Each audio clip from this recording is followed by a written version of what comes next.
দেখ দেখ রাস্তার মাঝখানে দেখ হালার ভিতরা রাস্তার মাঝখানে কোনো ইয়া নাই, কিছু নাই। আসসালামু আলাইকুম বন্ধুরা, সবাই কেমন আছেন? আজকে আমি আপনাদের ভাবিকে নিয়ে বের হয়ে গেলাম ঘুরতে। তো দেখা যাক কোথায় যাওয়া যায়। আসলে একটা বন্ধের দিন পাই, তাও বাসায় শান্তিতে থাকতে পারি না, ঘুরতে যেতে হবে। তো আসলে শুক্রবার যারা আপনারা মনে করেন যে রাস্তাঘাট ফাঁকা থাকে, আসলে কিন্তু রাস্তাঘাট মোটেও ফাঁকা থাকে না। যাই হোক, তো কষ্টের কথা আর কি বলবো, বের হয়ে গেলাম ঘুরতে। দেখা যাক আসলে কোথায় নিয়ে যাওয়া যায়। তো সাথে থাকুন, দেখতে থাকুন।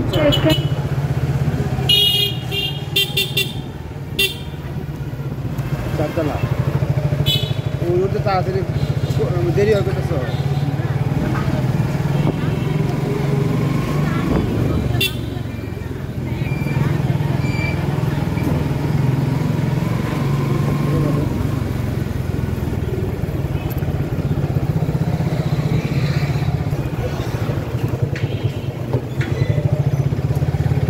কোথায় যাব ভাবতেছি, তো ভাবতে ভাবতে আসলে প্রায় আধা ঘন্টা পর্যন্ত আমরা বাইকে ঘুরি হয়ে গেছে, কিন্তু এখন পর্যন্ত জায়গা ঠিক করতে পারলাম না যে কোথায় যাব। তারপর হঠাৎ করে মনে হলো একটা জায়গা যেখানে আমরা গেলে একটু সুন্দরভাবে খাওয়া দাওয়া করতে পারবো বা ভালো একটা টাইম স্পেন্ড করতে পারবো। তো চলুন আপনাদেরকে নিয়ে যাওয়া যাক সেই জায়গায়। বন্ধুরা, রিক্সাওয়ালা আমাদের কথা আর কী বলবো বলুন, আসলে মায়াও লাগে, আবার বকা দিতেও মনে চায়।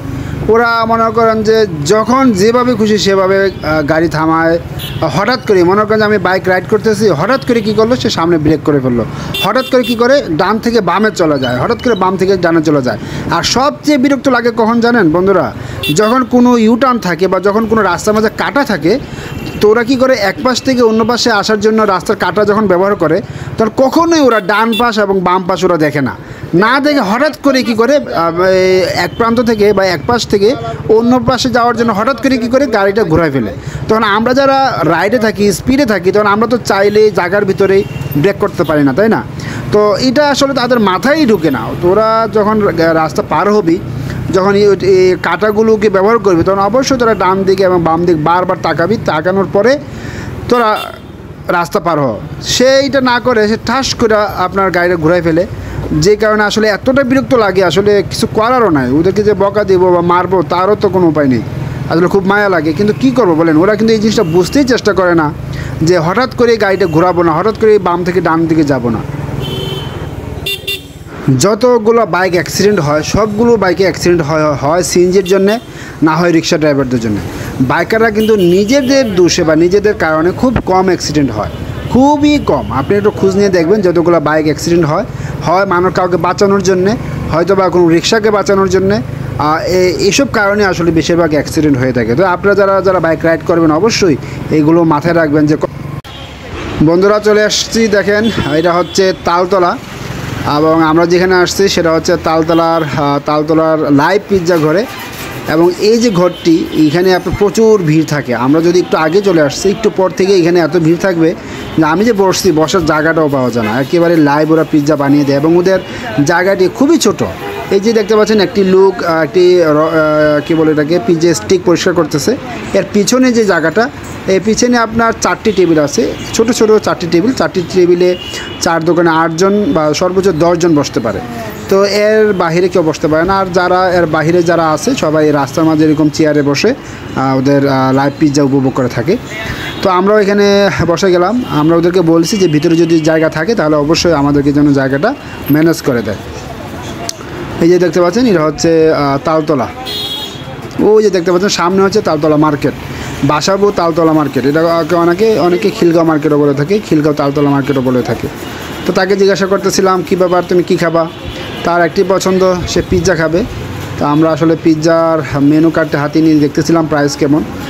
প্রাইস আসলে রিজনেবল, প্রাইস কিন্তু খুব বেশি না। আমরা যে পিৎজাটা অর্ডার দিয়েছি সেটা হচ্ছে 300 টাকা প্রাইস, 9 ইঞ্চি, আর যেটা 10 ইঞ্চি সেটা হচ্ছে 350 টাকা।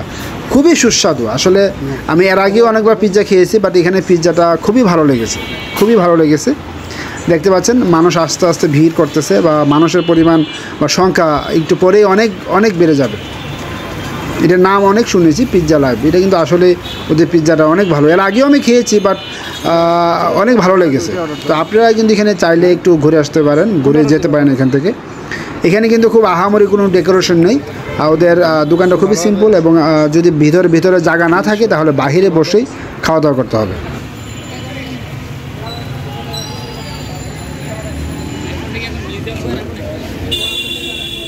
ভাই 11 নম্বরটা, যে 11 নম্বরটা কতক্ষণ লাগবে? 9 ইঞ্চি দেন। কতক্ষণ লাগবে? 15 মিনিট, 15 থেকে 20 মিনিট। 15 থেকে 20 মিনিট, ঠিক আছে। আমি বসি।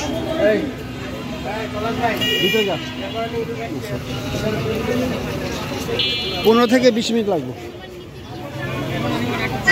যাই হোক, আমি অর্ডার দিয়ে আসলাম। অর্ডার দেওয়ার পরে ওরা আমাকে বললো যে আমার নাকি 15 থেকে 20 মিনিট লাগবে, এর ভিতরে ওরা আমাকে তৈরি করে দেবে।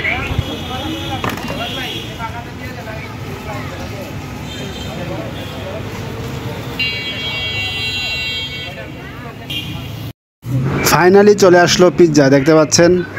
ওফ, জাস্ট ওয়াও। তো বন্ধুরা, আপনারা চাইলে এইভাবে বন্ধের দিন ঘুরে আসতে পারেন এই জায়গা থেকে। তো বন্ধুরা, সবাই ভালো থাকবেন এবং অবশ্যই আমাদের জন্য দোয়া করবেন। তো খুদা হাফেজ, দেখা হবে পরবর্তী কোনো ভিডিওতে।